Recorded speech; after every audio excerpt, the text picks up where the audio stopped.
hello, and thanks for tuning in. As always, this is Reverend JR, and today we're going to be taking a look at a video from David Reeves. In fact, we may look at two of them. Just a quick update. My dad's doing alright, he's in the nursing home, I'm probably going to go visit him soon. I've started my new job, so that is going to take up some of my time. I'm still not going to get back to regular videos for about a month, it looks like. And I just wanted to get that out there in front of you. Maybe, I'll try to get some live streams going in the meantime when I have some free time. Anyway, let's jump right into this video.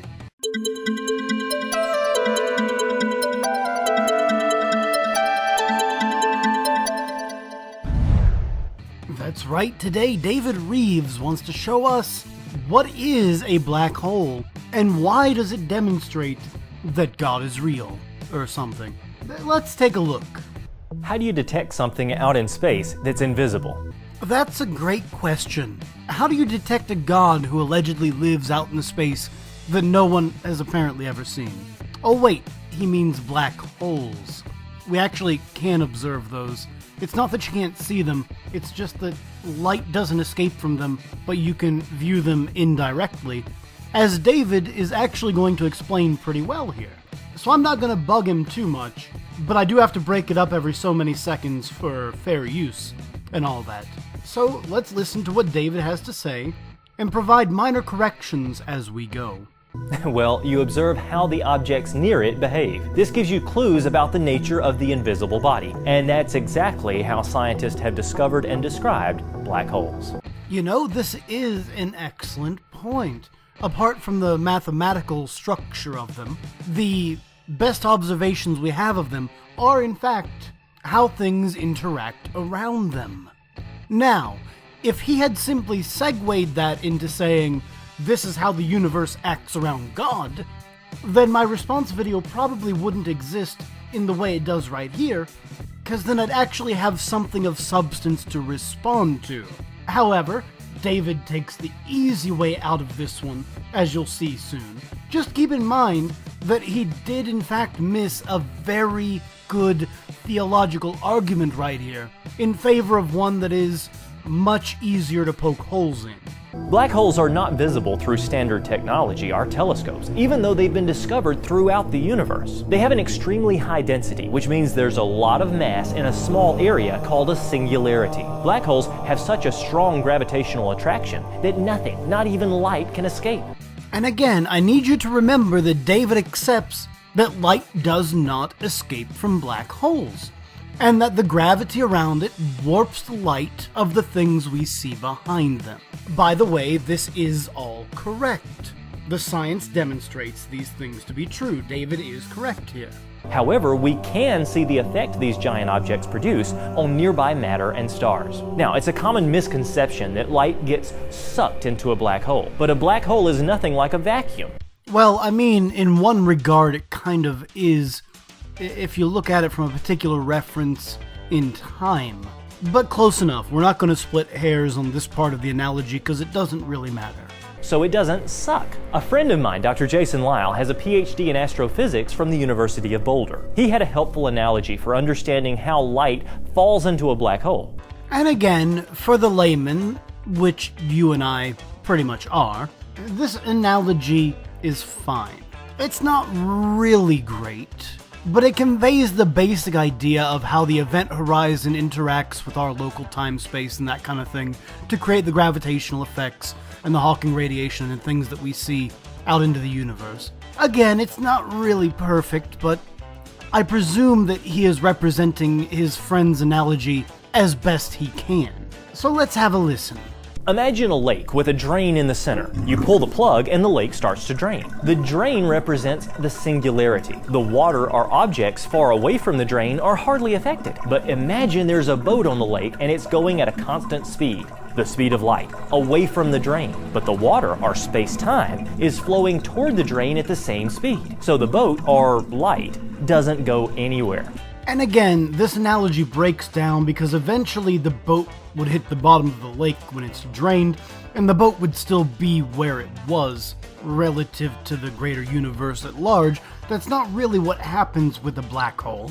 But again, we're using this as a basic kind of explanation for how this works, and it's fair enough. This explains more or less why the gravitational lensing occurs, and so on. You know, the thing that we can actually observe most directly, apart from prediction and mathematical structure.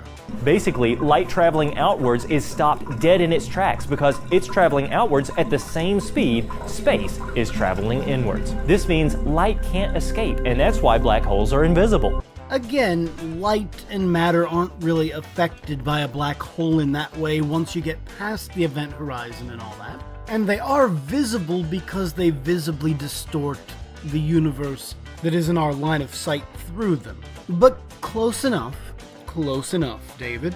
I just want our audience to remember that you do indeed accept that gravity is affected by black holes, light is affected by black holes, light travels around the gravity well that black holes create, and this is how we can observe them, and so on. So what makes a black hole? Well, that depends on the type. Again, David gives us a reasonable overview of this, so let's have a listen. Stellar black holes are formed when stars collapse, but the star must be 3 times the mass of our sun in order to have the potential to turn into a black hole. Thankfully. This is pretty fascinating stuff, actually. When the star collapses, it creates such a gravitational pull that the material can't explain like it would in a normal nova or supernova or whatever. And so the forces acting upon the center as it collapses upon itself cause it to be unable to spew its matter back out entirely, and you get a baby little black hole. Again, it's a little beyond my understanding, but it's really fascinating. Other black holes, such as supermassive black holes, were probably directly created by God. What you meant to say is we're not exactly sure how they form because they appear to have no angular momentum like a regular black hole, which makes them very large and not very dense, but still causes them to act like a black hole. I realize you're trying to wedge the God of the Gaps into this gap in our knowledge of existing things, but it doesn't change the facts of our mathematical and physical observations of them, you see. This becomes important in just a minute, and it's not actually the point I want to spend a lot of time on, even though David basically just said God done it because it happened in probably the first billion years or so, before stars had really formed. But yes, there are many theories, many hypotheses, rather, and we don't actually know all that much about supermassive black hole formation. But God didn't write about it in the Bible either, so neither does he. Don't forget, as David will point out momentarily, he believes in the literal 6-day creation, and black holes are not stars. God doesn't mention them anywhere. Naturalistic scientists have tried unsuccessfully to explain their origin. Black holes were not first theorized to exist until 1916, when a man by the name of Schwarzschild figured out that they mathematically complete the theory of relativity regarding space-time expansion and all that good stuff. And it wasn't even until 1958 that they were proposed to exist in space as regions of actual space. We did not even confirm the existence of one until 1971. That's only about 45 years ago, David, and we've been working on that theory for roughly 60 to 70 years before we discovered it. That's what's happening right this very moment with supermassive black holes. We are in that equivalent period between 1916 and 1971, where we don't quite have the explanation, but we know that we're going to find them, or that we already have, as the case were. And in a few years, we will have an explanation for them, even if that few years is still a couple decades. What I'm saying is, the very black holes you are using as justification for your entire premise, 40 years ago, you would have said, do not exist, or that God created them because we did not have an adequate solution for them. You know enough about this that it seems like you're being purposefully disingenuous. But I'm going to give you the benefit of the doubt because this isn't even the point I wanted to touch on. You screwed this up so terribly that I'm ignoring these points because they're not even the important ones regarding your underlying premise. Just think about that for a minute. Are you paying attention? But some evidence suggests that God created them from the beginning. No, actually, there's no evidence that suggests that. And in fact, the evidence that we have suggests that they formed after the beginning. I mean, they are neither light nor dark. Your God did not create them anywhere in the original creation story. They are not the firmament. They are not the land. They are not the water. Do you see? Our galaxy, the Milky Way, is thought to have a supermassive black hole at the center, but this is a problem in an evolutionary view. See, here's the problem with what you just said. We've actually discovered those black holes in the center of our universe. They're not simply theorized. They actually appear to be there, based on all the information you just used to validate your own opinion on how black holes work in the first place. We have observed them as much as we have observed any other black hole at this point. Granted, we may not have observed the single one right in the center, because there, probably isn't one exactly there. But the point remains, you're wrong, and your own premise demonstrates it. And we still aren't even to the point I wanted to initially deal with. This black hole is orbited by many massive, bright, young stars. Now, in a naturalistic worldview, stars are thought to form from clouds of gas and dust that collapse under their own weak gravity. Well, I mean, there are two major competing theories, the small and big seed black hole, supermassive black hole formation. One of them deals with how dark matter affects the smaller ones. The larger one deals with how vibrant pulses of light actually cause very big stars to stay together much longer than they would have in the early universe. The first stars we can see forming happened around 200 million years after the Big Bang, and the earliest supermassive black holes are somewhere around 800 million after the beginning of the universe. So this gives us some time for very large early stars to form, and based on the proposed mathematics, either dark matter also acted in a similar way and caused excessive gravitational pull that created much larger black holes than we typically create today, or sense rather. And the other one has to do with how the energy is released in those stars as they evolve over time early on in the universe, and caused just enough gravitational flux to allow a star to continue feeding and become even larger than it would in the environment we have in the universe since. Regardless, we do have two hypotheses there, and we are sure to have a few more. The point remains, it's kind of like back in 1916 when the first person theorized it, and in 1958 when we figured out it was actually part of the universe, and then in 1971 when we actually observed them and sense that we've discovered now how they actually kind of work. We're going to do the same thing with supermassive black holes in the next century or so. But despite David's ignorance of all of this, we still aren't to the point I really wanted to get to. But a black hole would disperse any dust clouds before anything like that could happen. And making the problem even worse, these massive stars burn through fuel extremely quickly. They can only last a few million years max.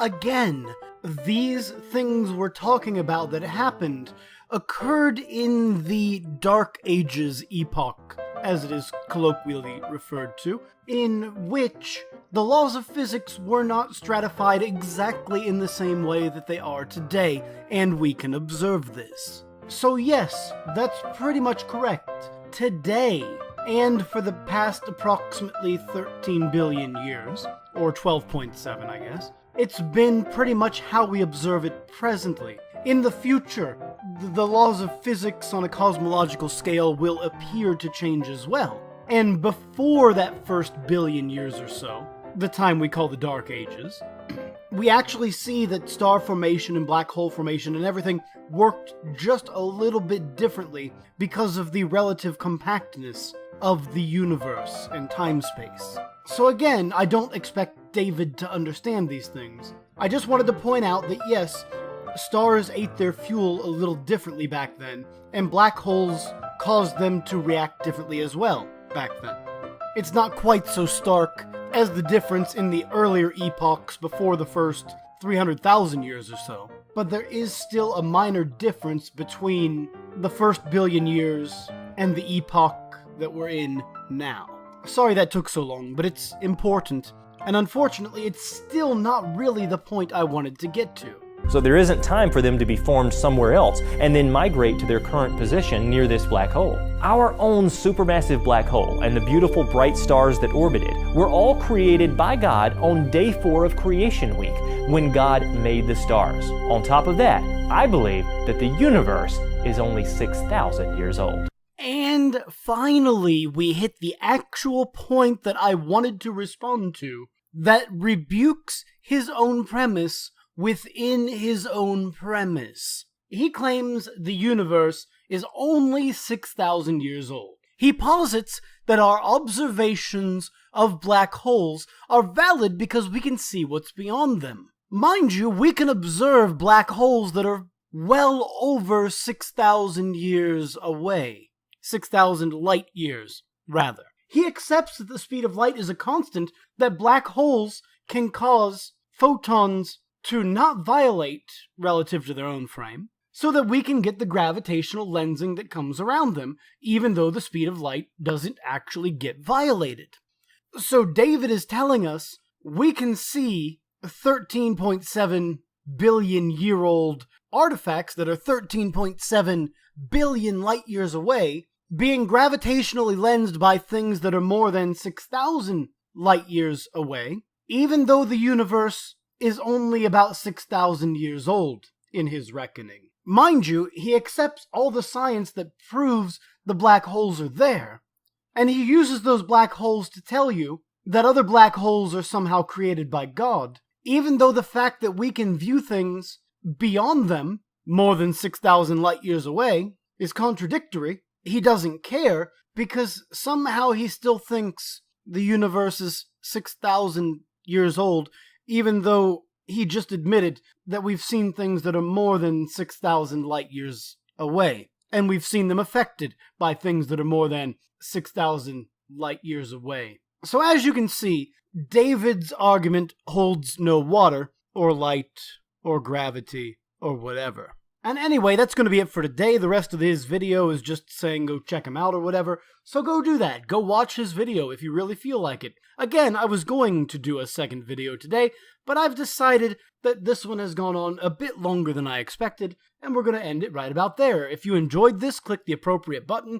If not, the same thing. Doesn't matter which one you click, the analytics still counts it the same. Leave me a comment down below. I want to know your thoughts on black holes that are older than the universe somehow. If you want to know how to get your name on my screen right here, be sure to check out my Patreon link down below. And as always, this has been Reverend JR, signing off.